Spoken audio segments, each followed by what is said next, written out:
Electric field. An electric field is generated by electrically charged particles and time-varying magnetic fields.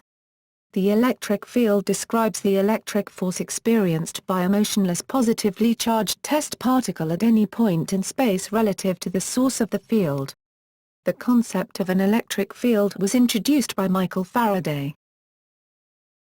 Qualitative description. The electric field is a vector field. A field vector at a given point is defined as the force vector per unit charge that would be exerted on a stationary test charge at that point. An electric field is generated by electric charge, as well as by a time-varying magnetic field. Electric fields contain electrical energy with energy density proportional to the square of the field amplitude. The electric field is to charge as gravitational acceleration is to mass. The SI units of the field are newtons per coulomb, N. C. 1, or, equivalently, volts per meter, V. M. 1, which in terms of SI base units are kg. M. S. 3. A. 1. An electric field that changes with time, such as due to the motion of charged particles producing the field, influences the local magnetic field. That is, the electric and magnetic fields are not separate phenomena. What one observer perceives as an electric field, another observer in a different frame of reference perceives as a mixture of electric and magnetic fields. For this reason, one speaks of electromagnetism, or electromagnetic fields. In quantum electrodynamics, disturbances in the electromagnetic fields are called photons. Definition. Electric field. Consider a point charge q with position, x, y, z. Now suppose the charge is subject to a force φ q due to other charges. Since this force varies with the position of the charge and by Coulomb's law it is defined at all points in space, φ q is a continuous function of the charge's position. This suggests that there is some property of the space that causes the force which is exerted on the charge q. This property is called the electric field and it is defined by. Notice that the magnitude of the electric field has dimensions of force charge. Mathematically, the E field can be thought of as a function that associates a vector with every point in space. Each such vector's magnitude is proportional to how much force a charge at that point would feel if it were present, and this force would have the same direction as the electric field vector at that point. It is also important to note that the electric field defined above is caused by a configuration of other electric charges. This means that the charge q in the equation above is not the charge that is creating the electric field, but rather, being acted upon by it. This definition does not give a means of computing the electric field caused by a group of charges. Superposition. Array of discrete point charges. Electric fields satisfy the superposition principle. If more than one charge is present, the total electric field at any point is equal to the vector sum of the separate electric fields that each point charge would create in the absence of the others. That is, where I is the electric field created by the ith point charge.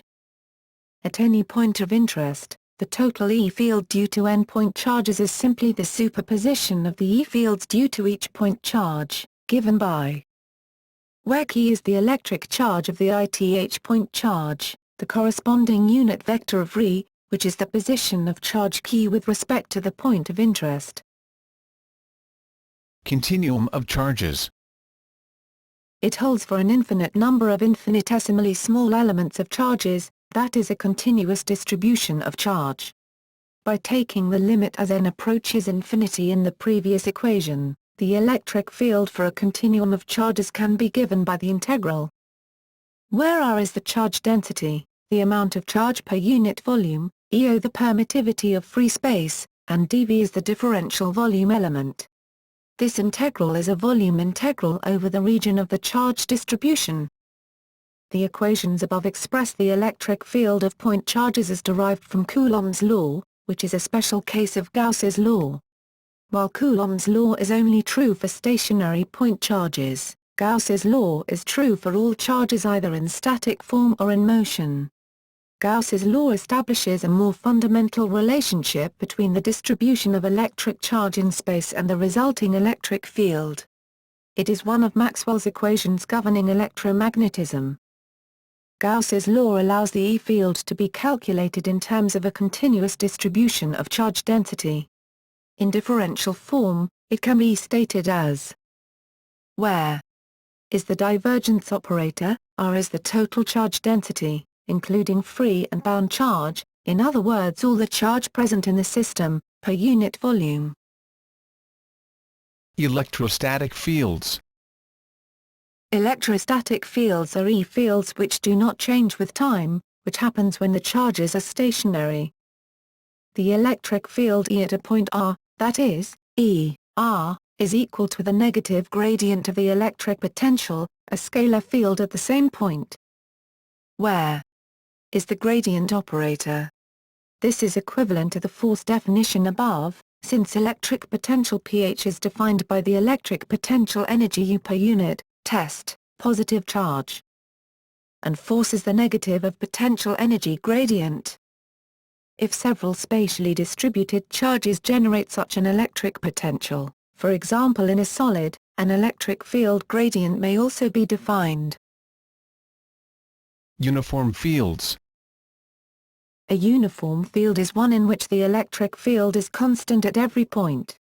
It can be approximated by placing two conducting plates parallel to each other and maintaining a voltage, potential difference, between them. It is only an approximation because of edge effects. Ignoring such effects, the equation for the magnitude of the electric field is where dph is the potential difference between the plates and d is the distance separating the plates. The negative sign arises as positive charges repel, so a positive charge will experience a force away from the positively charged plate, in the opposite direction to that in which the voltage increases.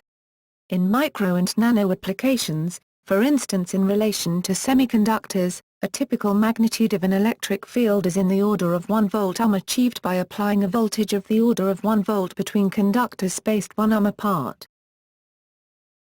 Parallels between electrostatic and gravitational fields.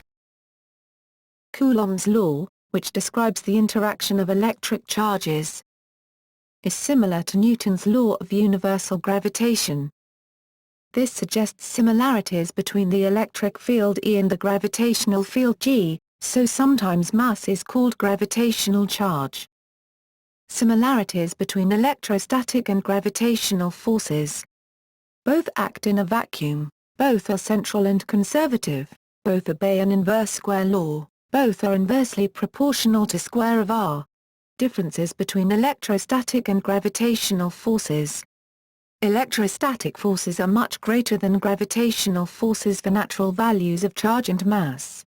For instance, the ratio of the electrostatic force to the gravitational force between two electrons is about 1042. Gravitational forces are attractive for like charges, whereas electrostatic forces are repulsive for like charges. There are not negative gravitational charges, no negative mass, while there are both positive and negative electric charges. This difference, combined with the previous two, implies that gravitational forces are always attractive, while electrostatic forces may be either attractive or repulsive. Electrodynamic fields. Electrodynamic fields are E fields which do change with time, when charges are in motion. An electric field can be produced not only by a static charge, but also by a changing magnetic field, in which case it is a non-conservative field.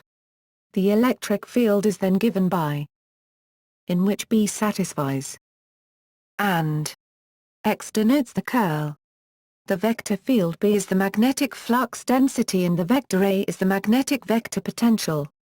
Taking the curl of the electric field equation we obtain, which is Faraday's law of induction, another one of Maxwell's equations. Energy in the electric field. The electrostatic field stores energy. The energy density U, energy per unit volume, is given by where E is the permittivity of the medium in which the field exists, and E is the electric field vector, in newtons per coulomb. The total energy U stored in the electric field in a given volume V is therefore. Further extensions. Definitive equation of vector fields. In the presence of matter, it is helpful in electromagnetism to extend the notion of the electric field into 3 vector fields, rather than just one.